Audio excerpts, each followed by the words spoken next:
Hey everybody, welcome back to The Engineered Angler. My name's Franco. I'm a professional engineer with a background in mechanical engineering and aerospace engineering and even a little bit of boat hull design. But I've turned myself into a lure designer, lure maker, because I'm a really avid fisherman and I use all the lures I make. So for this week's video, I promised to answer a bunch of your questions. So for the last couple of weeks, I've been asking people to submit questions about things they were really interested in having me clarify or maybe just explain a little further. And this is the lure I made last week. This lure right here. A brass plate insert and then bamboo body halves of either side of the brass plate. Now I didn't get a chance to videotape the action of this lure underwater because I just ran out of time. And I knew there was going to be a lot of disappointment and people a little bit maybe upset with me, but I didn't expect folks questioning that I wasn't being honest with you, which I get. It's really easy to make a YouTube video about stuff and have it be nonsense. That's not something I'm interested in doing. It would be a waste of my time. And speaking of time, just to give you guys a reference, each one of these 15 to 20 minute videos takes somewhere between 20 and 26 hours to film and then edit and then upload. So it's not that easy to find the time to do everything I do. But I love to do it and I'm going to keep doing it as long as it's fun. So before I get to the other questions, let's talk a little bit about this design and how it actually came out. And then we'll walk down to the dock because I think we're gonna have time today. Okay, Google, what time is it? It's 2:06 p.m. So at the very least, I'll show you from the dock how it behaves. So let me talk a little bit about the design and why some folks legitimately had questions on whether this would really work. Now I had my doubts as well and I expressed that in the video, and here's why.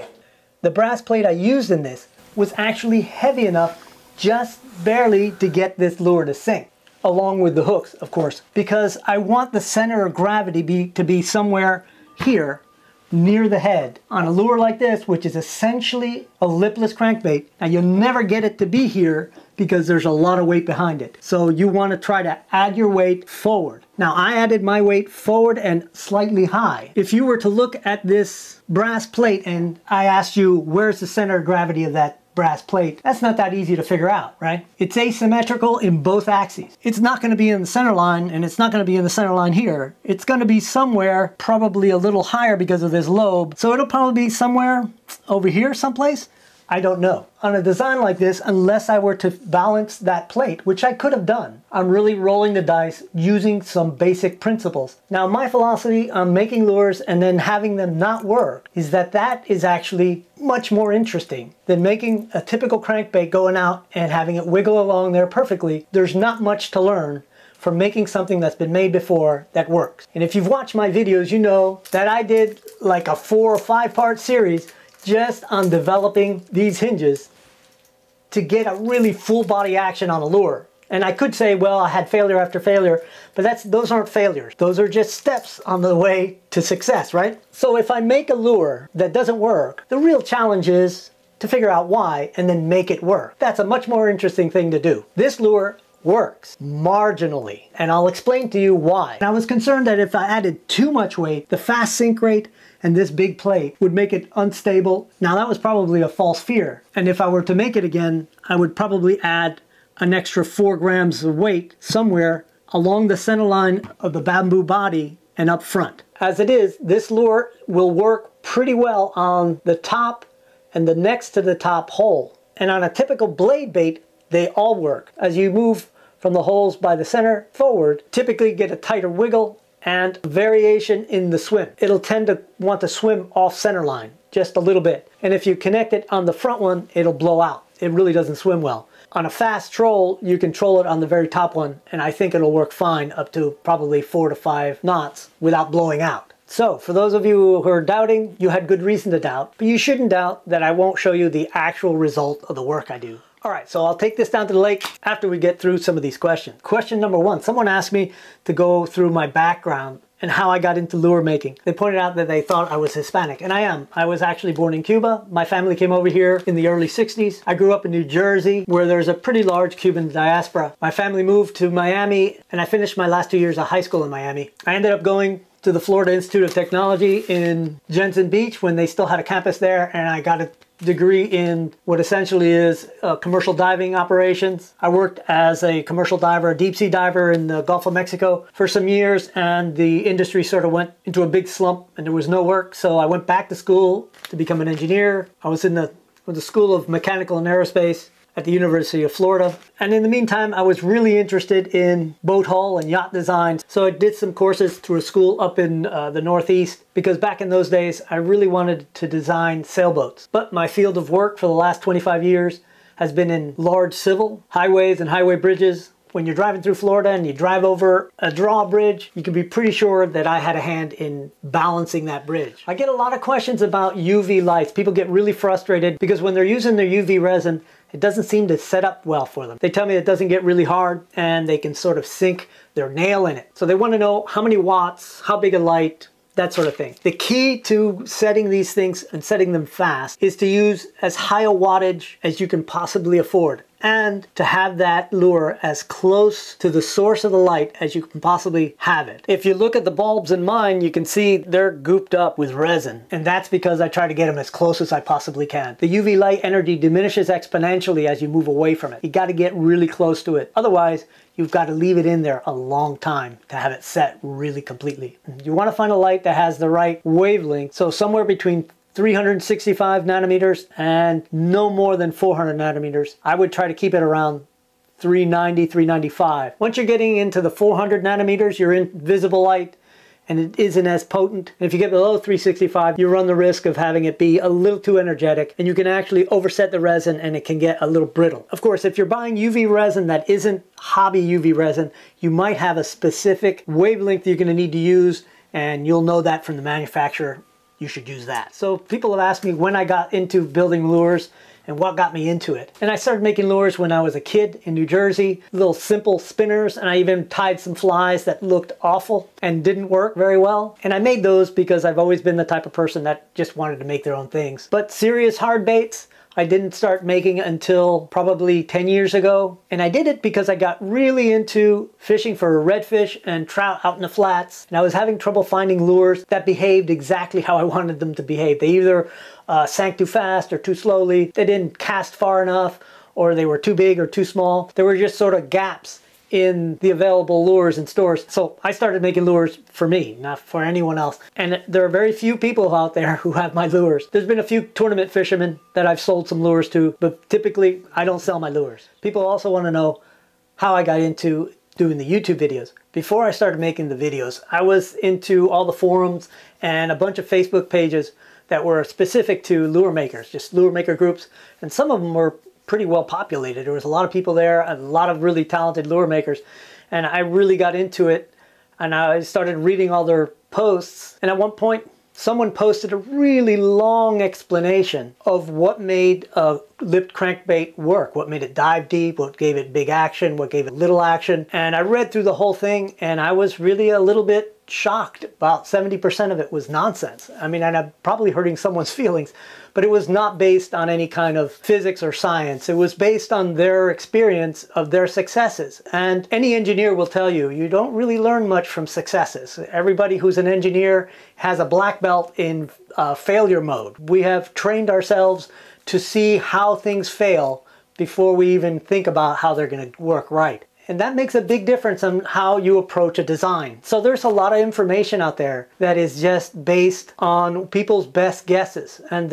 I'm not casting aspersions. I mean, there's really no other way to do it unless you have a scientific background and are doing like stepwise experiments. It takes time to really root out all the different variables that go into what makes a lure work in a specific way. That's really why I got into it, because I really wanted to sort of clarify things and add where I could real information that was accessible and usable and repeatable. And that brings me to another question. A person asked if I would do a series of experiments to see what would be the difference between making a lure out of wood and then making the exact same lure by molding it, making it out of casting resins or maybe some other kind of materials, and seeing how it would work. That goes to a core of a real sort of deeply ingrained misconception in lure making and lure users. So for instance, people are really enamored with balsa lures. Not that they're bad or good, but there's nothing magical about balsa.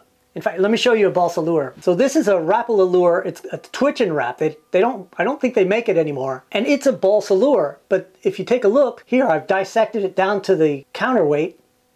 You can see that balsa is encased in a plastic sheath.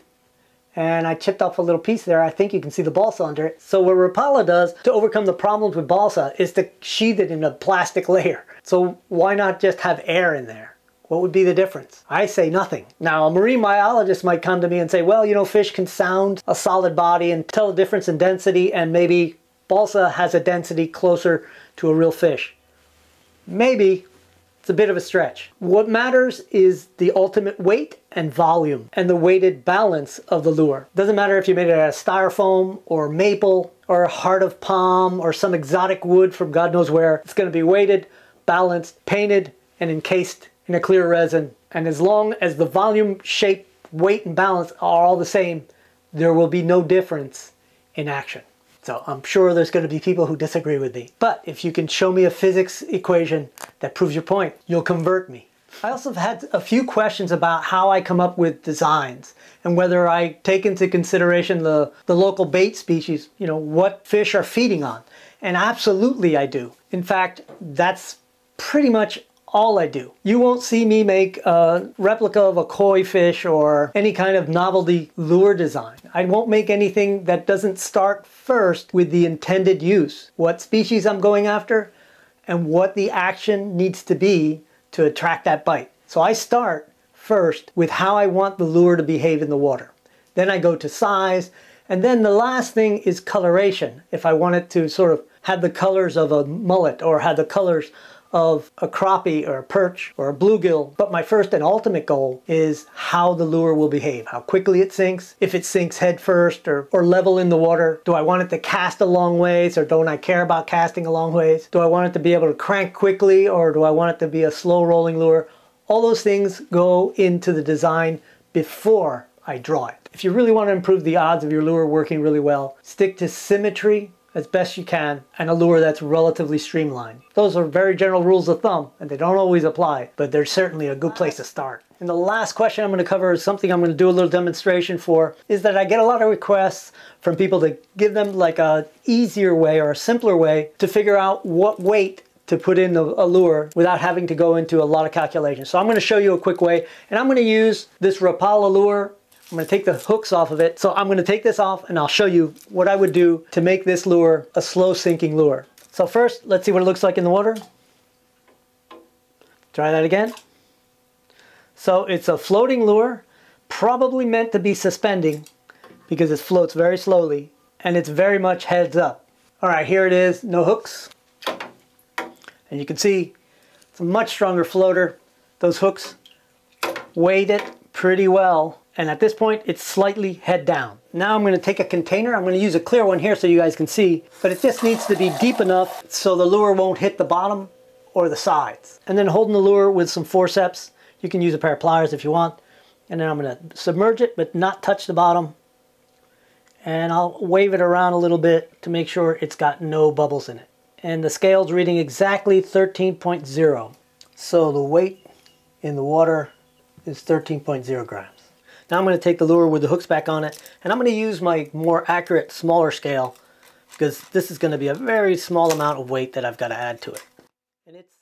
So the weight of the body is 12.75 grams. So what's important here is to know that the weight in the water is actually the buoyant force, the force keeping that lure floating.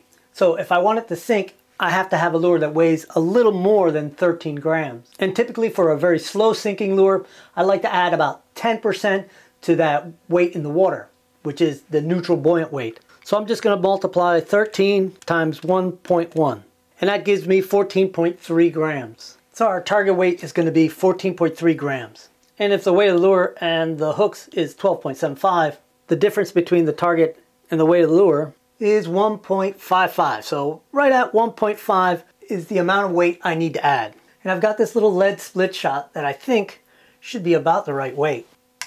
It's 1.46, and that's a little less than 1/10 of a gram lighter than I wanted. But you got to remember, this is a matter of degrees. Anything over the 13 grams for this lure will make it sink. So with this split shot, it'll sink, but just a tiny bit slower than it would if I had a weight that was exactly 1.5. So I'm going to take this and crimp it on one of the hooks.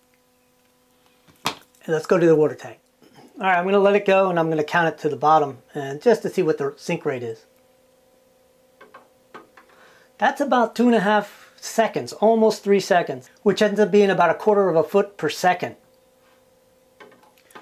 Which to me is a nice slow sink rate. I wouldn't want it any slower than that, especially on a lure that doesn't have a dive bib. I want it to sink slowly on its own because if I take it to salt water, it'll float and then it'll be useless to me. And notice the change in attitude in the lure. It actually goes down head first. So that just goes to show you that when a lure is already near suspending, that a tiny bit of weight can make a huge difference in the way it sits in the water. And this weight is not very much forward of the center line.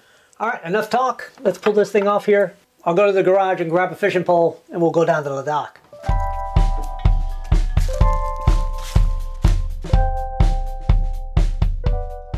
All right, it's pretty windy. Hopefully you can hear me. And my neighbor has a live band of all days. All right, I've got it hooked up to the hole second from the top. All right, let's see if you can see it sinking. It sinks at a nice rate, probably, I'd say about 1.5 feet per second. All right, let's see if I can get the action on camera here. It's got a pretty nice wobble. Pretty nice, consistent. I think you can see that. If you slow down, it tends to be a little more, you see how it wants to drift? But on a nice normal retrieve, it has a pretty nice wobble that stays pretty stable even at a high retrieve. All right, I'm gonna go ahead and give it a little bit of a cast. And I'm gonna reel it back as fast as I can. See if it blows out. Nope. So that's pretty nice. We got a standard retrieve. It retrieves nice and straight. It has a little bit of a drift to the right and then to the left and kind of goes back and forth every like 10 feet. All right, I'm gonna go ahead and hook it up to the very top hole, which is the hole it performs the best at. So here it is on the very top hole, and you can see it has more of a head down. The wiggle's pretty good. It's not just a vibration. And again, and with this arrangement, it's even a little more stable. And if I give it a cast out there and reel it back as fast as I can, you can see the line stays nice and straight. It doesn't vary, and it comes back nice. Ooh, spooked some stuff. And of course, that's an exaggerated retrieve. I would never retrieve that fast. This is a standard retrieve, and I really can feel it bumping. It's got a nice thump at the end of the rod. All right, now let's go the other way, and we'll put it on the one nearest the end on the front. And you can see already that the balance is way different. So in this setting, you really see where I could have used a little more weight in the head. See, it wants to sort of swim back and forth, which is no good. And if you really push it, it'll have a little bit of a wiggle, but eventually it gets out of control and blows out. All right, I guess I'll package this thing up and get it to Oregon. Well, but first,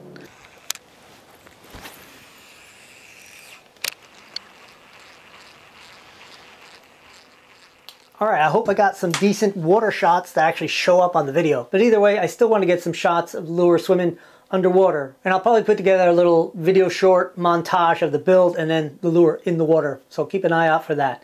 In the meantime, thanks everybody for offering all those questions. There were too many for me to really cover in one video, but I'll try to answer them individually if I can. And thanks to everybody for all the really kind comments and really good suggestions and a lot of tips that sometimes are really super useful to everybody, including me.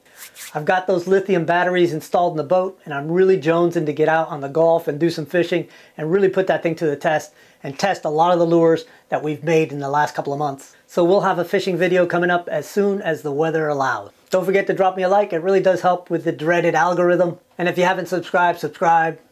And get all your buddies to subscribe. I'll see you guys next Friday.